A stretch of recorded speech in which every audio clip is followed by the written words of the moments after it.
नमस्कार दोस्तों, नीति आईएएस में आपका बहुत बहुत स्वागत है। उम्मीद करता हूं कि आपका स्वास्थ्य अच्छा होगा। आज जो हम स्टार्ट करने जा रहे हैं वो एक यूनिक टाइप का, आप कह लीजिए बहुत बेसिक चीज़ है। जब हम किसी भी यूपीएससी की तैयारी करना हो, या आप बीपीएससी की तैयारी अगर करते हो, या आप अगर उत्तर प्रदेश का एग्ज़ाम देने का सोच रहे हो, या मध्य प्रदेश पीसीएस, और कुछ हद तक हम ये भी कह सकते हैं कि अगर आप राजस्थान पीसीएस भी चाहे हिंदी मीडियम से देना चाह रहे हो, आप चाहे आपका मीडियम अंग्रेजी हो, आज की जो हमारी क्लास है, ये कोर्स जो है ये कम्प्लीटली जो हमारी एनसीईआरटीज़ हैं उनके ऊपर है। और हम जो है वो क्लास 6 से लेके क्लास 12 तक की एनसीईआरटी इस कोर्स में कवर करेंगे। ठीक है, तो ये जो कोर्स है ये बेसिकली दोनों मीडियम में है, हिंदी में भी है, इंग्लिश में भी है। ठीक है, और अभी जो ये हमारी क्लास है वो एक हिंदी माध्यम की है, लेकिन इसका मतलब ये नहीं है कि इंग्लिश को हम कंप्लीटली नेग्लेक्ट कर देंगे, क्योंकि हिंदी मीडियम का जो रिजल्ट खराब अक्सर देखा जाता है स्पेशली यूपीएससी में, तो वहाँ एक प्रॉब्लम जो है सबसे बड़ी वो है लैंग्वेज की। ठीक है, तो हमारी यही आपसे गुजारिश होगी कि आप जब भी हिंदी में कुछ पढ़ें, कोशिश करें कि उसका मेनली मोटा मोटी इंग्लिश जो फॉर्म है वो भी जानें, क्योंकि जब भी आप एग्ज़ाम के लिए अपीयर होते हैं तो कभी कभी क्या होता है, हिंदी में अगर चीज़ें नहीं समझ में आती हैं तो आप इंग्लिश पढ़ के उस क्वेश्चन की, या ऐसे कह लीजिए वो क्या पूछना चाह रहा है, कभी कभी इंग्लिश में ज़्यादा अच्छे से समझ में आ जाती है।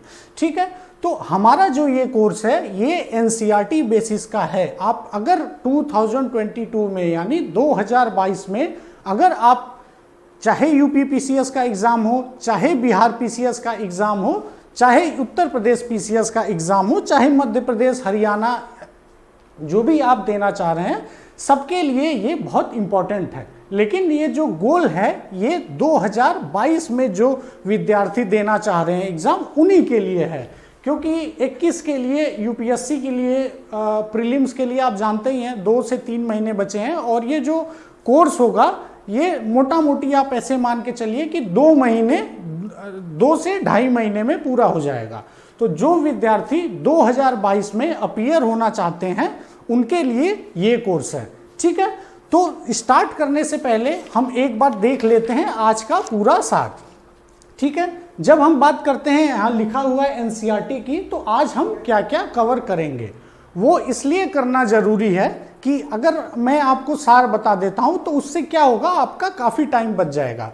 जैसे मैं बता दूंगा आपको, और अगर आपको लगता है कि यार इसमें से तो लगभग सब कुछ हमें पता है, तो उनके लिए आप अब बल्कि और कुछ काम करिए, ये वीडियो मत देखिए। लेकिन अगर आप जो हम लिखेंगे अगर उसे समझना चाहते हैं तो ये छोटा सा वीडियो होगा, मुश्किल से 1 घंटे का होगा, इसे आप देखिए। और जब भी देखने में आपको लगे थोड़ी थकावट तो पॉज करके थोड़ा सा ब्रेक ले सकते हैं। ठीक है, तो आइए स्टार्ट करते हैं। तो जो हम सबसे पहले बात करेंगे एनसीईआरटीज़ के ऊपर, सबसे पहले हम देखेंगे कि एनसीईआरटी क्या है। ठीक है,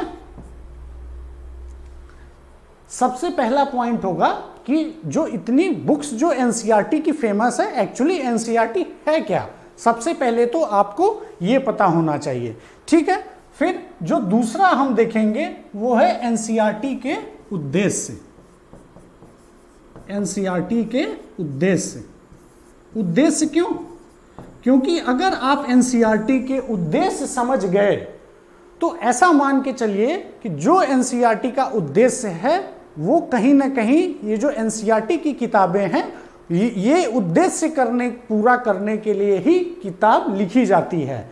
ठीक है, और यहीं से हम कनेक्ट कराएंगे एग्जाम को, क्यों एनसीईआरटी एग्जाम के लिए इतनी जरूरी बन जाती है।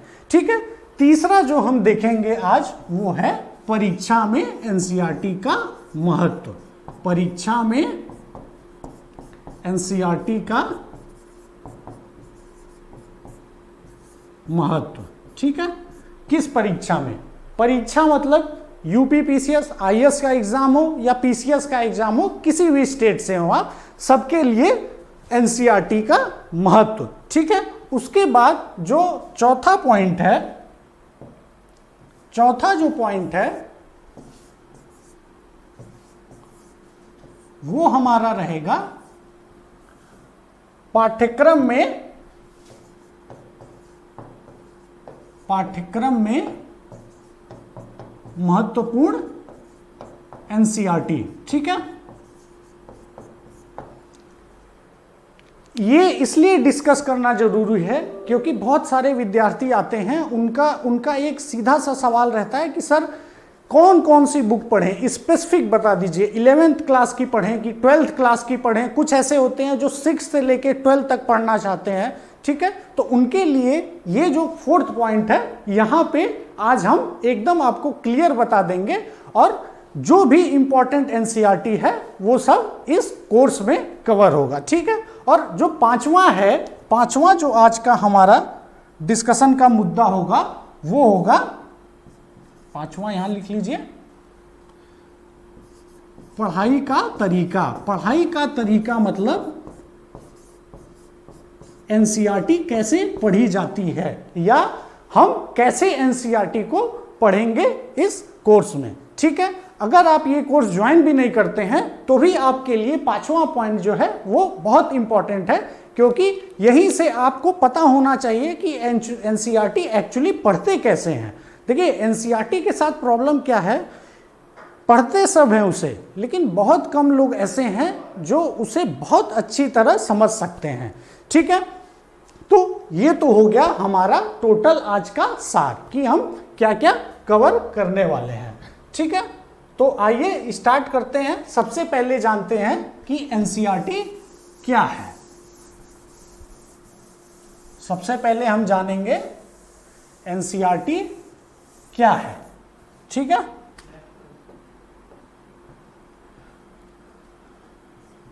पहले जानेंगे एनसीईआरटी क्या है। ठीक है, एनसीईआरटी एक स्वायत्त संस्थान है। स्वायत्त को इंग्लिश में कहते हैं ऑटोनोमस। ऑटोनोमस मतलब होता है, स्वायत्त मतलब होता है, मान लीजिए ऐसी संस्था जो स्थापित तो सरकार करती है, मेजर जो पॉलिसी है वो सरकार, भारत सरकार बनाएगी, लेकिन डे टू डे जो वर्किंग होता है वो संस्था खुद देखती है। ठीक है, तो एनसीईआरटी जो है वो एक स्वायत्त संस्था है। ठीक है, और इसका गठन 1961 में हुआ था। एक और चीज, आज के जो लेक्चर हैं इसमें से कुछ भी आपको लिखना नहीं है, सिर्फ आपको सुनना है। ठीक है, ध्यान से सुनिएगा, क्योंकि आज के जो लेक्चर हैं वो एक तरह से समझ लीजिए न्यू रख रहे हैं, आपके बेसिक जो फाउंडेशन हम कवर करेंगे उसकी। आज का लेक्चर कुछ नहीं लिखना है, अगर लिखने जैसा कुछ हुआ तो वो हम आपको बहुत क्लियर बता देंगे, जहां से आप चीजें नोट डाउन कर सकते हैं। ठीक है, तो इतना ही जानिए कि ये एक ऑटोनोमस इंस्टीट्यूशन है। ठीक है,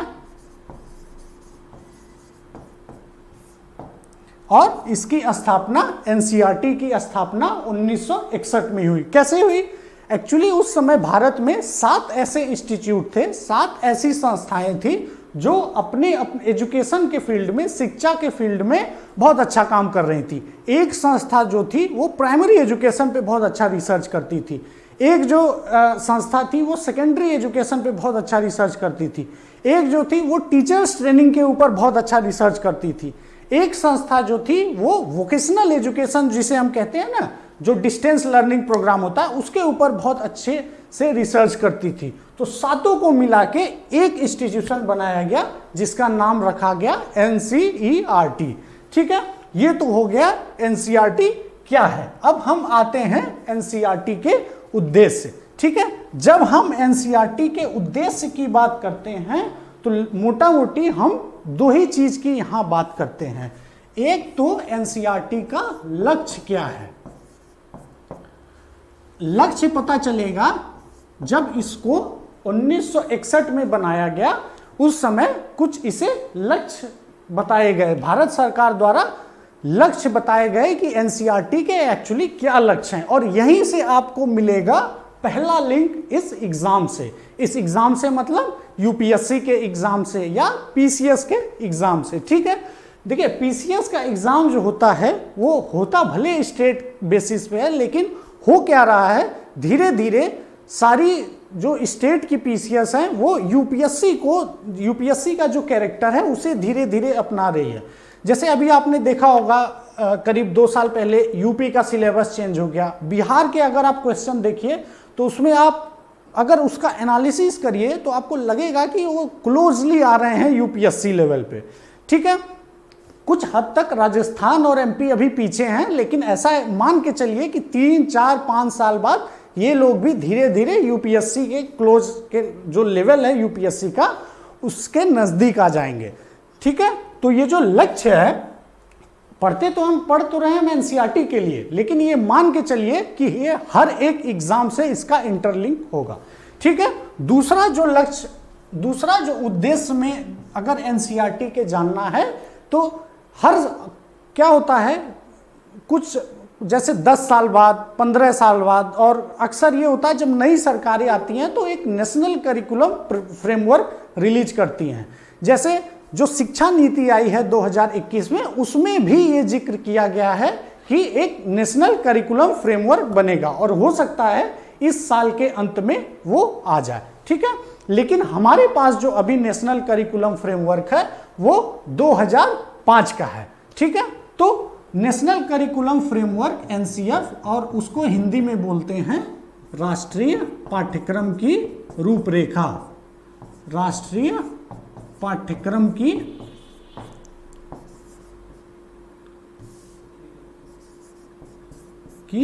रूपरेखा, ठीक है। और ये 2005, इसे भी अगर आप समझ गए तो आप एनसीईआरटी कैसे पढ़ते हैं और क्यों इस एग्जाम के लिए एनसीईआरटी इतनी इंपॉर्टेंट है, ये जो लिंक है यहां से भी बनता है, ठीक है। तो सबसे पहले हम देखते हैं एनसीईआरटी के लक्ष्य क्या हैं। जब एनसीईआरटी बनाई गई थी 1961 में तो उसके मोटा मोटी 2 ही लक्ष्य दिए गए थे। पहला ऐसी शिक्षा बने जिसका चरित्र राष्ट्रीय स्तर का हो, ऐसी शिक्षा प्रणाली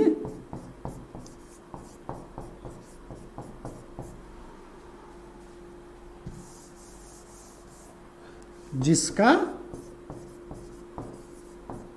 चरित्र राष्ट्रीय हो, ठीक है। अब ये पहला पॉइंट देखिए, शिक्षा प्रणाली जिसका चरित्र राष्ट्रीय हो। और यूपीएससी फेमस है किसके लिए? ऑल इंडिया सर्विस के लिए। किसके लिए फेमस है यूपीएससी? अखिल भारतीय सेवाएं।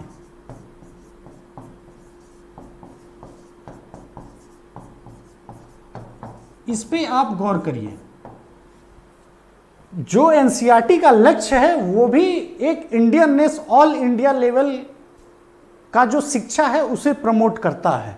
और जो इस एग्जाम की डिमांड है, एक्चुअली जो जिस सर्विस के लिए ये रिक्रूटमेंट करता है उसका चरित्र भी आप देखेंगे ऑल इंडिया सर्विस या अखिल भारतीय सेवाओं के नाम से जानी जाती है।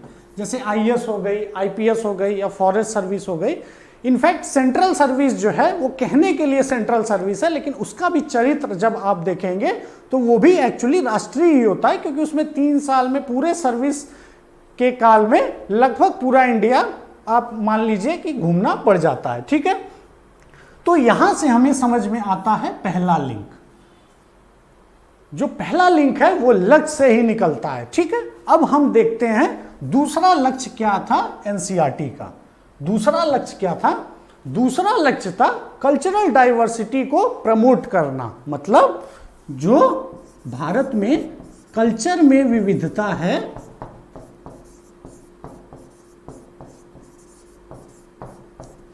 उसे क्या करना?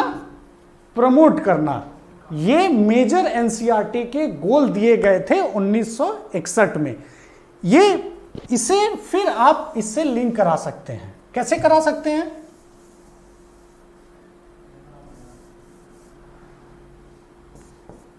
ये ऑल इंडिया सर्विस है। जैसे सिलेक्शन होने के बाद, जैसे उत्तर प्रदेश का कोई विद्यार्थी है, सिलेक्शन होने के बाद हो सकता है उसे तमिलनाडु भेजा जाए, ठीक है। इसीलिए जब आप क्वेश्चन देखेंगे एनसीईआरटी के तो उसमें ये दोनों आपको जरूर दिखेंगे। क्वेश्चन कहने का मतलब जब एनसीईआरटी बुक्स पढ़ेंगे और जब उसमें क्वेश्चन पढ़ेंगे आप, इवन चैप्टर्स जो हैं वो आप देखिएगा, ये दोनों उसमें फुलफिल होते हैं, ठीक है। और यही चीज यूपीएससी भी डिमांड करती है और यही चीज धीरे धीरे जो हमारे स्टेट के पीसीएस हैं वो भी डिमांड करना स्टार्ट कर दिए हैं। क्यों? क्योंकि देखिए अब सरकार पहले की तरह नहीं चलती है, सरकार में नए नए चैलेंजेज आ गए हैं, चाहे इकोनॉमिक्स का चैलेंज हो, चाहे सोसाइटी का। अब हमारा जो ये कंट्री है या कह लीजिए इवन गांव है, वो एक ग्लोबल विलेज है, वो पूरी दुनिया से जुड़ा हुआ है। तो अधिकारी भी जो आए उनकी सोच एक बहुत व्यापक ऑल इंडिया लेवल, तो एक लेवल है, बल्कि कहने को तो ये भी कहा जा सकता है कि पूरे ग्लोबल लेवल की सोच हो, ठीक है। और उस चीज को कोई एक बुक फुलफिल करती है तो उसका नाम है एनसीईआरटी, ठीक है। तो ये तो हो गया एनसीईआरटी के लक्ष्य। अब हम देखते हैं राष्ट्रीय पाठ्यक्रम की रूपरेखा, जिसे हम इंग्लिश में नेशनल करिकुलम फ्रेमवर्क भी बोलते हैं, ठीक है। नेशनल करिकुलम फ्रेमवर्क या हिंदी में राष्ट्रीय पाठ्यक्रम की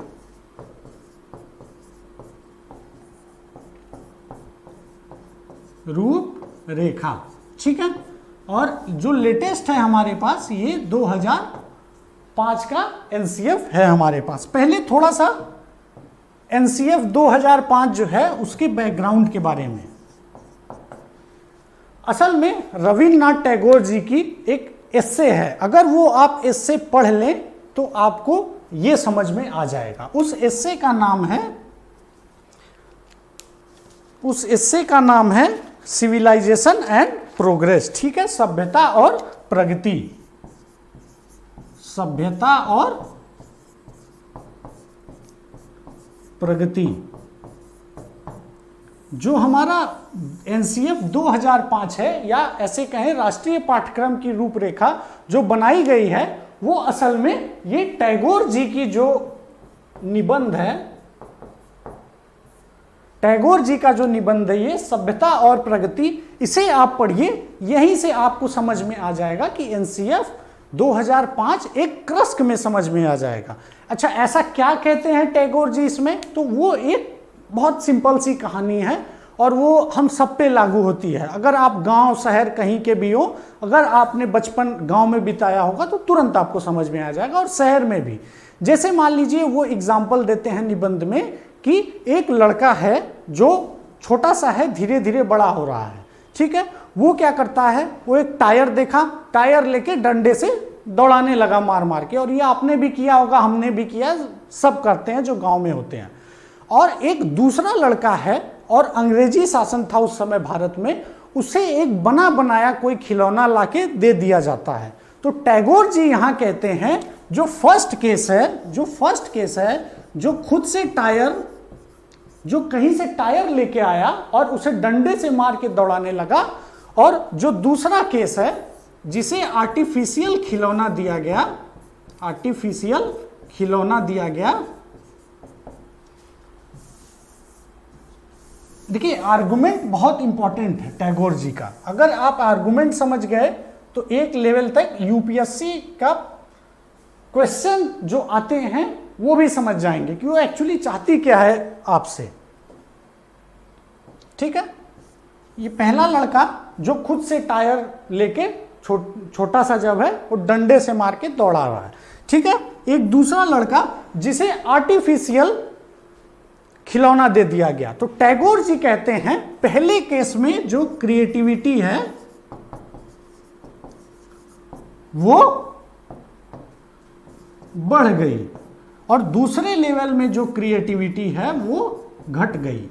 तो वो टैगोर जी कहते हैं कि हमारी शिक्षा जो है असल में एक क्रिएटिविटी प्रमोट करने वाली होनी चाहिए। ये टैगोर जी का अपना शिक्षा पे दर्शन है या फिलॉसफी यही है उनकी, कि ऐसी शिक्षा बने जो असल में क्रिएटिविटी प्रमोट करे। और आप कोई भी ऑप्शनल के विद्यार्थी हो, चाहे लोक प्रशासन के हो, चाहे हिंदी के हो, चाहे समाजशास्त्र के हो, इवन अगर आप निबंध के पेपर देखें या आप अगर सामान्य जनरल स्टडीज के भी पेपर देखेंगे तो आपको क्वेश्चन देख के लग जाता है कि थोड़ा सा जो यूपीएससी जो डायमेंशन आपसे पूछती है वो एक्चुअली थोड़ा सा थिंकिंग अलग लेवल का होता है, और कहने के लिए वो क्रिएटिव होना पड़ता है उसका एग्जाम्पल देने के लिए या उसको टैकल करने के लिए। ठीक है, और यहीं से निकलता है लिंक आपके एग्जाम का जो अभी हम एक्सप्लेन कर दिए, चाहे पीसीएस का एग्जाम हो चाहे यूपीएससी का एग्जाम हो। ठीक है, तो एनसीईआरटी पढ़ने से पहले तो हमने जाना एनसीईआरटी क्या है, सिंपल। ठीक है, अब एनसीईआरटी पढ़ने से पहले आप ये भी जानिए कि एनसीईआरटी के असल में लक्ष्य क्या है, वो हम आपको बता दिए। फिर एनसीईआरटी का जो करिकुलम डिजाइन होता है, जिस कैरिकुलम जो बुक हम लोग पढ़ते हैं एनसीईआरटी में, उसके ही अकॉर्डिंग लिखा जाता है। अगर आप ये दोनों चीज समझ गए तब आप समझेंगे कि असल में एनसीईआरटी है क्या, और जो एनसीईआरटी है वही एक्चुअली ये यूपीएससी का डिमांड है। ठीक है, तो अब हम आगे बढ़ते हैं। परीक्षा में एनसीईआरटी का महत्व, ये सबसे इंपॉर्टेंट पॉइंट है आज के लेक्चर का, और अगर आप चाहें तो इसे नोट करिए। ठीक है, और यही एक ऐसा पॉइंट है जिसे आपको नोट करना है। ठीक है,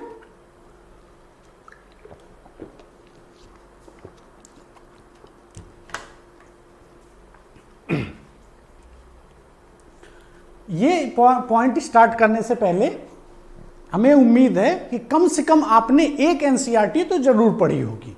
ठीक है, चाहे 6th क्लास की, चाहे 7वीं क्लास की, चाहे 8th क्लास की, कोई ना कोई एनसीईआरटी आपने जरूर पढ़ी होगी। देखिए क्या है, जब भी आप आईएएस की तैयारी करने आते हैं या पीसीएस की तैयारी करने आते हैं तो उसमें एक बहुत वाजिब सा सवाल है जो सब लोग पूछते हैं कि सर एक्चुअली स्टार्ट कहाँ से करें। ठीक है, किस बुक से स्टार्ट करें, क्योंकि ये एक सर्कल है, कहीं से तो स्टार्ट करना पड़ेगा। तो एनसीईआरटी एक सबसे पहला पॉइंट एक माध्यम है, या एनसीईआरटी एक फाउंडेशन बनाने के लिए एक अच्छी किताब है। फाउंडेशन मतलब नींव, जो आपकी नींव रखी जाएगी शुरुआत करने के लिए सबसे अच्छी किताब है, क्योंकि चीजें यहां बहुत सिंपल लिखी हुई हैं, बहुत सिंपल लिखी हुई किताब है ये। और असल में ये जो सिंपलिसिटी है यही आपको सीखना है। इस जो किताब में सिंपलिसिटी है यही आपको सीखना है। क्यों? क्योंकि जब आप सिंपलिसिटी सीख जाएंगे तो असल में जब हम निबंध लिखते हैं या जनरल स्टडीज के पेपर मेंस में लिखते हैं तो आपके जो आंसर हैं उसमें सिंपलिसिटी होना चाहिए, और ये कोई किताब बहुत अच्छे से सिखाती है तो उसका नाम है एनसीईआरटी। ठीक है, अगर तीसरा पॉइंट देखें कि परीक्षा में इसका महत्व क्या है, तो एक बार जब भी एनसीईआरटी आप पढ़ते हैं तो एक बार देखिएगा कि उसके लेखक कौन है। और लेखक जो एनसीईआरटी के होते हैं वो अपने अपने फील्ड में बहुत इमिनेंट होते हैं। ठीक है, जैसे अगर इतिहास की एनसीईआरटी आप पढ़ेंगे तो उसमें देखेंगे लगभग 7-8 बहुत अच्छे संस्थान यूनिवर्सिटी के प्रोफेसर मिलके उसको लिखते हैं। ठीक है, तो इस वजह से भी ये बुक बहुत इंपॉर्टेंट हो जाती है। और देखिए ये सब बहुत छोटा छोटा पॉइंट है, एक जो सबसे इंपॉर्टेंट पॉइंट है वो आएगा लास्ट में। ठीक है, एक सबसे जो कहिए बहुत यूनिक है इस बुक के साथ, जो और बुक के साथ नहीं है, कि आपका ऑप्शनल क्या हो। जैसे मान लीजिए अगर आप समाजशास्त्र और राजनीतिक शास्त्र में कंफ्यूज हैं कि हमें ऑप्शनल क्या लेना है, तो सबसे अच्छा तरीका माना जाता है आप जाके इनके एनसीईआरटी के बुक पहले पढ़ें, ठीक है। और जब एनसीईआरटी की बुक पढ़ेंगे वहां से समझ में आ जाता है, वहां से ये जो ऑप्शनल लेने का प्रॉब्लम है, जो अक्सर शुरू में जो तैयारी करने आते हैं वो बहुत कंफ्यूज होते हैं। तो एनसीईआरटी एक बहुत अच्छा मीडियम है ऑप्शनल क्या होना चाहिए ये चूज करने के लिए।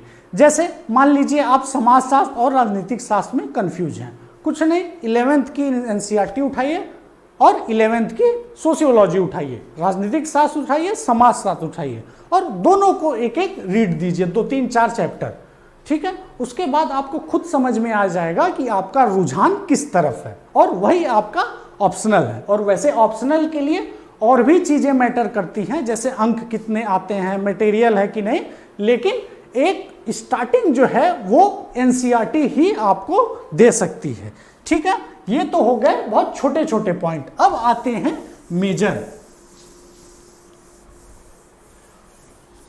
पॉइंट क्या है एनसीईआरटी से। और ये मेजर पॉइंट ही नहीं, इनफैक्ट यहां पे एनसीईआरटी से हम बहुत कुछ सीख भी सकते हैं। और ये जो हम बताने जा रहे हैं ये आपको प्रीलिम्स में, एसए में, जीएस में, जीएस मेंस और ऑप्शनल में ये हर जगह काम आएगी। तो ये जो पॉइंट है वो आप बहुत ध्यान से इसे देखिएगा, ठीक है। कभी भी आप एनसीईआरटी पढ़िएगा तो उसमें एक चीज ऑब्जर्व करिएगा जो सीखने लायक है। पहला, बहुत जेंडर सेंसिटिव बुक है ये। जैसे कभी भी देखिएगा हमेशा मैस्कुलिन यूज किया हुआ है, जैसे सी ही ऐसे लिखा हुआ है, आप कभी गौर करिएगा ये एनसीईआरटी में। और ऐसे ही आपको एसए में लिखना है, ध्यान रखिएगा, ऐसे ही आपको मेंस में लिखना है, ठीक है। दूसरा, जब भी एनसीईआरटी पढ़िएगा देखिए बहुत सारे ऐसे चैप्टर हैं जो स्टार्ट करने से पहले वो चैप्टर एक फिक्शनल कहानी बनाते हैं, ठीक है। जैसे एक चैप्टर है विविधता पे, ठीक है। तो उसमें क्या लिखा है कि एक लड़का है, वो एक स्टेट से निकलता है अपने गांव से और 5 राज्य क्रॉस करके जाता है। तो उसके मन में ये जिज्ञासा होती है कि ये अलग अलग जो राज्य आए, यहाँ अलग अलग चीजें ये असल में क्यों हैं, ये क्या है ये। और लास्ट में जब आप उसको कंक्लूड करेंगे उस बुक को, तो लास्ट में ऐसा कंक्लूजन वो लड़का निकालता है, अच्छा यही विविधता है, ठीक है।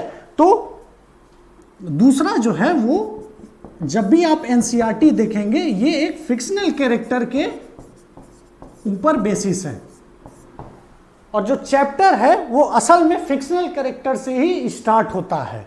और ये जो फिक्शनल कैरेक्टर वाला रूल है ये एस्से में, निबंध में बहुत फेमस है और आपको भी ऐसे ही करना है, ठीक है।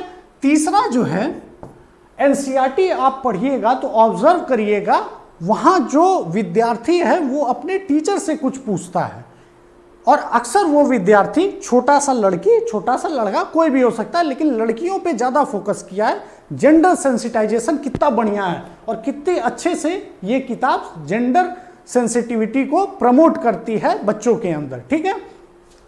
तो ये चीज आप देखिएगा कि वो टीचर से सवाल पूछता है तो टीचर उसका जवाब डायरेक्ट नहीं देता है, टीचर भी कभी कभी सवाल लड़के से ही पूछ लेता है। तो जो पढ़ाई का तरीका है एनसीईआरटी में, अगर आप चैप्टर वाइज करें तो वो पार्टिसिपेटिव है, ठीक है। पार्टिसिपेटिव कैरेक्टर है, पार्टिसिपेटिव चरित्र है, मतलब पुराना वाला नहीं है कि टीचर बोले जा रहे हैं लड़के बस सुन रहे हैं, नहीं। टीचर और विद्यार्थी दोनों का इंपॉर्टेंट रोल हर एक चैप्टर में आपको मिलेगा, ठीक है। और ऐसे ही देखिएगा, जैसे अगर पॉल्यूशन के ऊपर चैप्टर है, प्रदूषण के ऊपर, तो आपको न्यूज़पेपर की ऐसे कटिंग मिलती है, यहां लिखा हुआ, ठीक है। केस स्टडी मिलेगी, केस स्टडी, न्यूज़पेपर की कटिंग, जैसे इंडियन एक्सप्रेस एक न्यूज़पेपर है, हिंदुस्तान की कटिंग दी हुई है। अब ये केस स्टडी न्यूज़पेपर आपके ऑप्शनल में जब भी आप आंसर लिखें ऑप्शनल का, ये बहुत मस्ट है, स्पेशली अगर आपका ऑप्शनल ह्यूमैनिटीज का है। साइंस का है फिर तो कोई बात नहीं, लेकिन अगर ह्यूमैनिटीज के ऑप्शनल हैं तो ये सब पैरामीटर आपके आंसर राइटिंग में होने ही चाहिए, तभी आपका आंसर अच्छा होगा। ये बात आप अपने माइंड में अच्छे से बैठा लीजिए। और अगर आपको ये चीजें थोड़ी सी डिफिकल्ट लगती हैं तो कुछ नहीं, आप एनसीईआरटी बहुत अच्छे से पढ़िए, इसमें सब कुछ दिया हुआ है। ठीक है, और एक ठीक है, तो ये मेन चीज है जो हम एनसीईआरटी से समझ सकते हैं। और एक्चुअली इस एग्जाम में आपने सुना होगा कि स्कोर का जो डिफरेंस है वो यहीं से बनता है, स्पेशली मेंस के लिए ये बहुत इंपॉर्टेंट है। अगर यूपी का मेंस दे रहे हो, बिहार का मेंस दे रहे हो और आईएएस का एग्जाम दे रहे हो तो ये सबसे इंपॉर्टेंट पॉइंट है, और इसीलिए आप इसे लिख भी लीजिए। हम 1 मिनट रुक भी जाते हैं, आप या तो वीडियो पॉज करके ये सारी चीजें लिख लीजिए। ठीक है,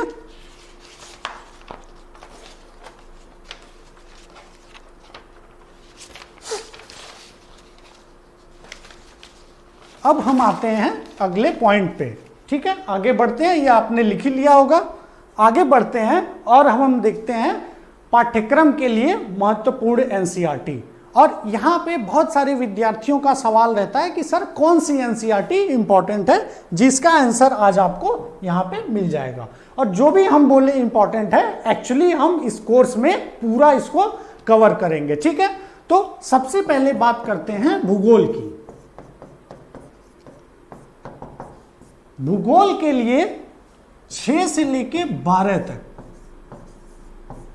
कोई एनसीईआरटी नहीं छोड़नी है। असल में 90% जो ज्योग्राफी का सिलेबस है या भूगोल का सिलेबस है ये यही दिया है, एनसीईआरटी में ही दिया है। बस आपको करना क्या है, इसे एटलस के साथ पढ़ना है।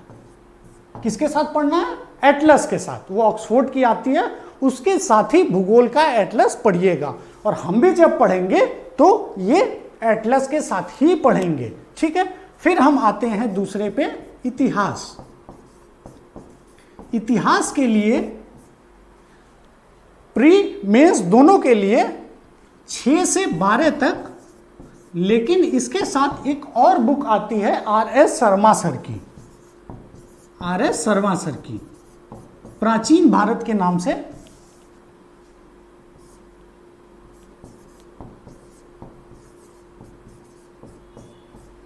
प्राचीन भारत के नाम से जो इतिहास में किताब आती है वो भी बहुत इंपॉर्टेंट है। ठीक है, इसके बाद हम आते हैं सामाजिक विज्ञान पे। सामाजिक विज्ञान मतलब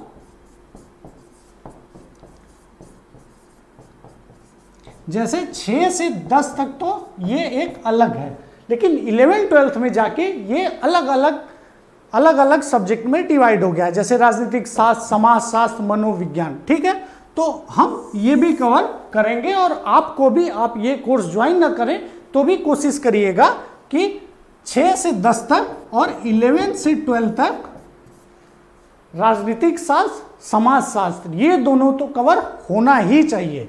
ठीक है, फिर हम आते हैं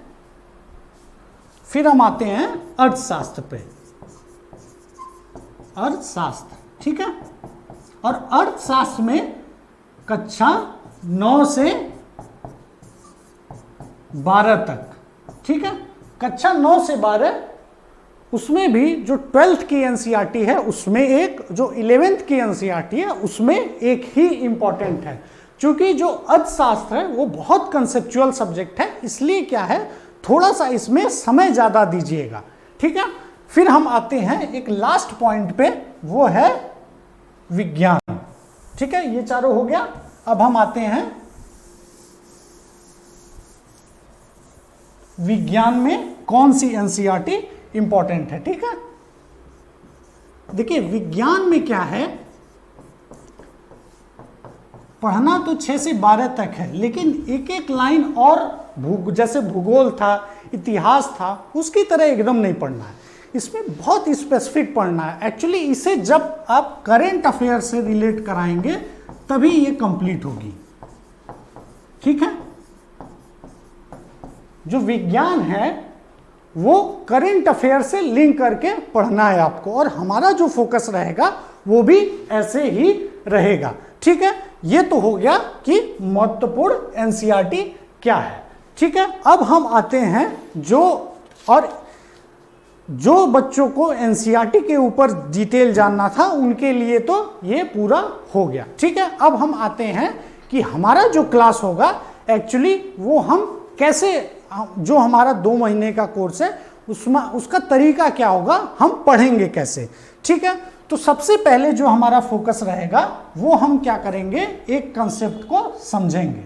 ठीक है, जैसे एक एग्जांपल ले लीजिए, क्लास 6 की एक एनसीईआरटी है सामाजिक और राजनीतिक जीवन। उसमें एक एनसीईआरटी का कंसेप्ट है, उसमें एक चैप्टर है विविधता।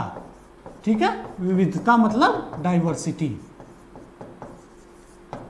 अब हम इसको क्या करेंगे, सबसे पहले तो हम इसे एनसीईआरटी के लैंग्वेज में समझेंगे कि एनसीईआरटी जो एग्जाम्पल ले रहा है उससे हम क्या सीख सकते हैं।